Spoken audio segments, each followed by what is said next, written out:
Guys, welcome back to our channel. Welcome back to Everything Wedding. Thank you guys so much for clicking on today's video, and like we've always said, we are happy to have you here. If you're watching and you're not yet subscribed, you might want to consider subscribing to the channel. It's totally free.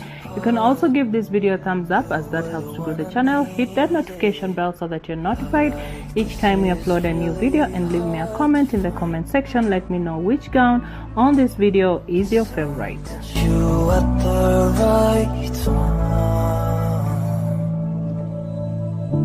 Gave you my heart, broken to pieces. You fixed it again, but I wonder where I can't let you. So in today's video, as we get to enjoy these beautiful stunning gowns, we're going to be talking about, when you're having a pack wedding. We're going to be giving you details to consider when you're planning your pack wedding. You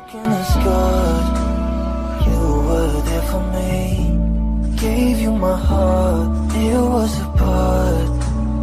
You were the one I needed. If you're the outdoorsy type, take a fresh approach to your wedding and get married in a pack, because nothing beats natural setting and plenty of sunshine. Plus the cost is tempting. Most permits and location fees are on the extra affordable side, and many of the pack turn out to be free outdoor wedding venues. However, if you're not prepared for the possible pitfalls, bad weather, annoying insects, your dream day can play out like an outward bound adventure. Broken as God, you were there for me, gave you my heart, it was a part. You were the one I needed. Love like this is really hard to find. Guess I met you at the right time. So guys, to help you plan a snafu-free wedding in a pack, we're gonna be giving you some good advice plus some pretty decor ideas. It was a part. You were the one I needed. Love like this is really hard to find. So the first thing you need to do if you're planning a pack wedding is the location. So before settling on a ceremony site, visit it several times during same season, day of the week, and time of the day as you plan to marry.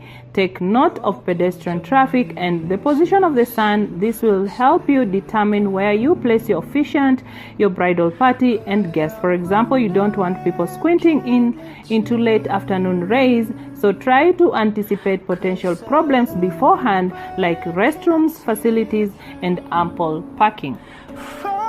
Found in the dark, broken as God. You were there for me, gave you my heart, it was a part. So once you've determined the perfect place, contact the park administrative office and find out if weddings are allowed there. After you get an okay, ask about regulations and whether you have to reserve the site. You'll most likely need a permit, which is usually issued by your local parks department. It will state if you're allowed to bring in chairs and toilets, play music, and have guests throw birdseed, and read the fine print to see if there is a cleanup stipulation. Many parks charge fines for garbage left behind.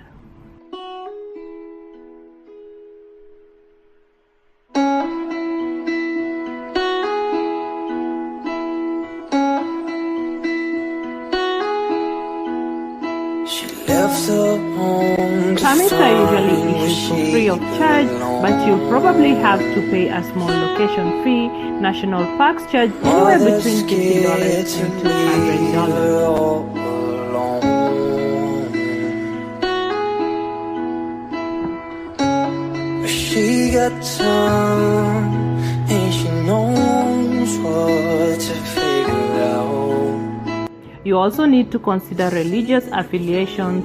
Some members of the clergy will only perform wedding ceremony within a house of worship. So before you book that special spot by the lake, make sure your officiant is willing to work on location. While many Protestant and Jewish couples are free to tie the knot outdoors, Roman Catholics are encouraged to marry inside a church, but each of the nation's dioceses, which are run by bishops, has its own rules. She does not know that everything she got from her.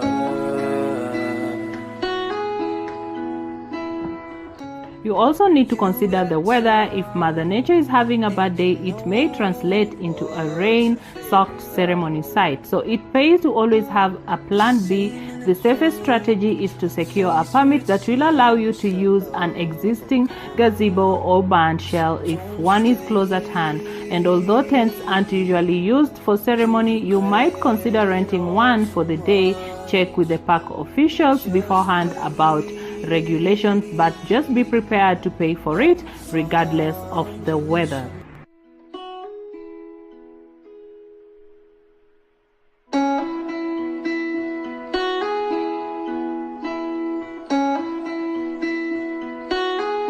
Another contingency plan is to hold your ceremony at the home of a friend or relative who lives close to your original location. That way guests won't have to scramble with alternative transportation routes the day of the wedding and print the addresses or a phone number to call that morning on a rain card and include it in your invitation so that guests know exactly where to go. And remember that no matter what the skies decide to throw your way, a little humor and a big umbrella will help to save the day.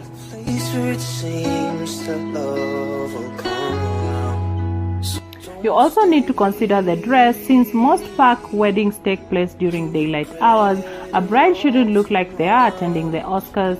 Save the glitter and beading for a nighttime celebration, as it looks out of place before dark. Instead, you can opt for a simple and chic like a silk slip dress or something light and ethereal instead of a heavy or grand dress.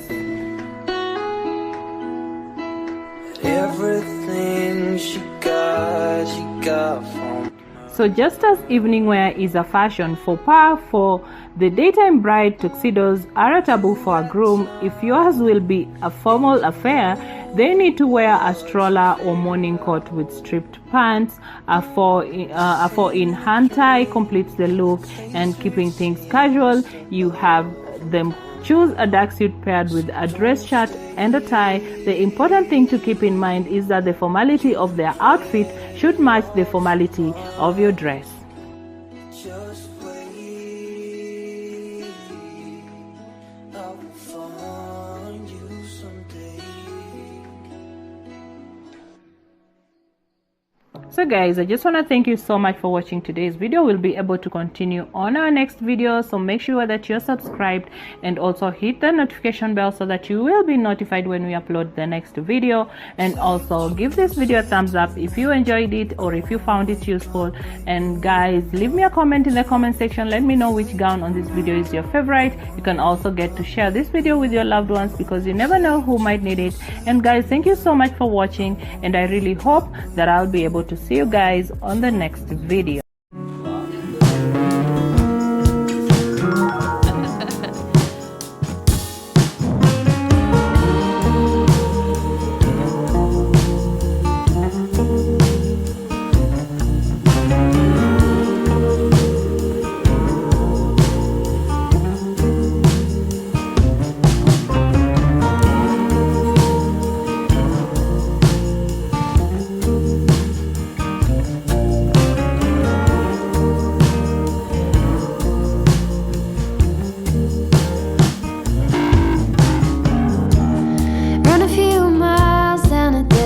Road, stare too long at a cheapwood rose.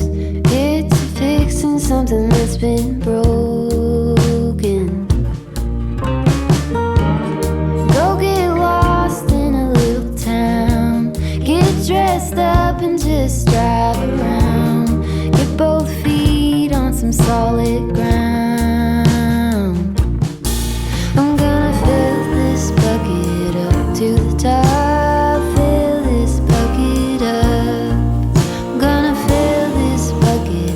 To the top,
your toy.